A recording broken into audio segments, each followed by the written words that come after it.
Luang Phor Pian was a highly respected Buddhist monk, so he was afforded full burial honors when he died in December 2017. One of the rites involved exhuming his body so that it could be dressed in clean robes. But when devotees opened Pian's coffin 9 weeks after his death, they were astonished by what they saw. Buddhism is central to the people of Thailand's culture. Indeed, some 95% of Thais follow the Theravada school of Buddhism, which is the country's official religion. Theravada Buddhism also has many followers in the neighboring countries of Myanmar, Cambodia, and Laos. Theravada Buddhism, which originated in Sri Lanka as long ago as 250 BC, is regarded as being a more conservative strand of the religion. Furthermore, if you visit Thailand, you'll see evidence of the nation's dedication to Theravada Buddhism all around you. Throughout the country, you'll come across small shrines at the roadside and in front of people's homes. Meanwhile, elaborate temples dot the landscape, and shaven-headed monks can be seen pretty much everywhere. With their orange robes, the monks are instantly recognizable and provide a constant presence in the country. In fact, every male Thai is expected to spend a period of time as a monk. In the Theravada orthodoxy, this should be around 3 months. However, many modern Thais only don their robes for a matter of weeks, and in some cases only a few days.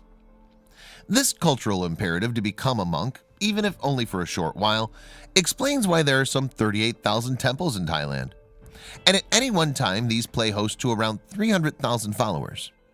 This huge network of temples accounts for an annual turnover of donations of up to $3.6 billion.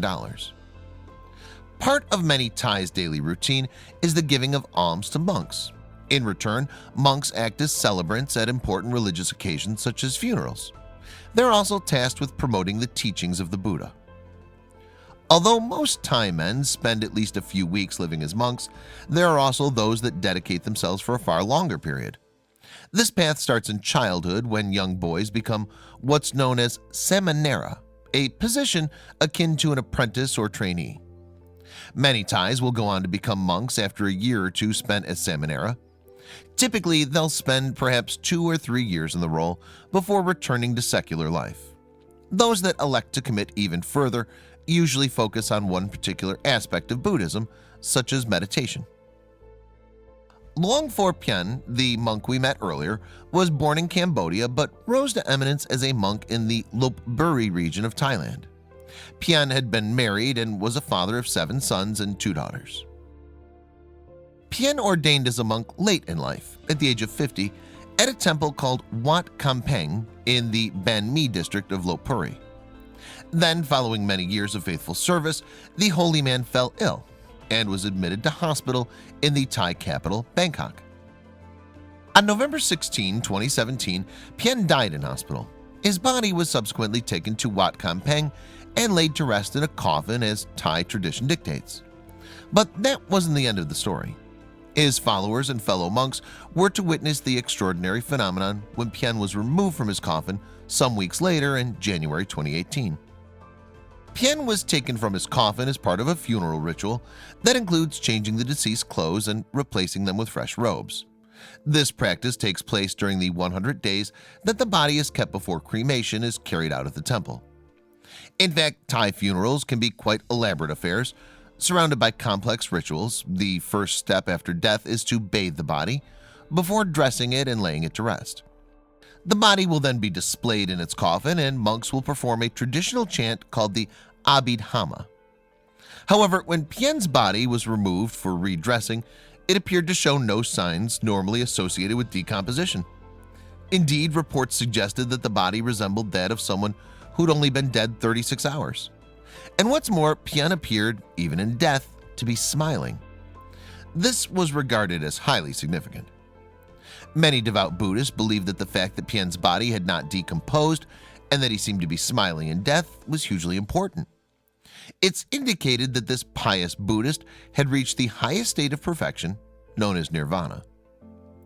In Theravada Buddhism, nirvana is achieved by the termination of what is known as the kleshas.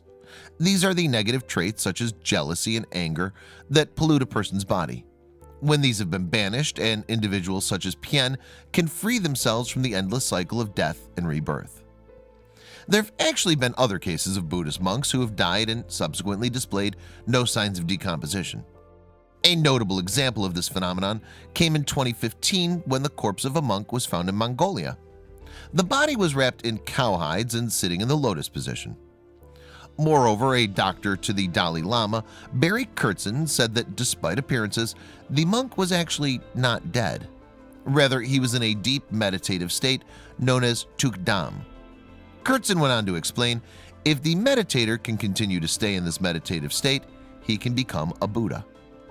Of course, science finds it difficult to accept that a cadaver does not decompose, as in the case of Pian, or that a mummified body is still actually alive but in a deep meditative trance, as in the case of the Mongolian monk.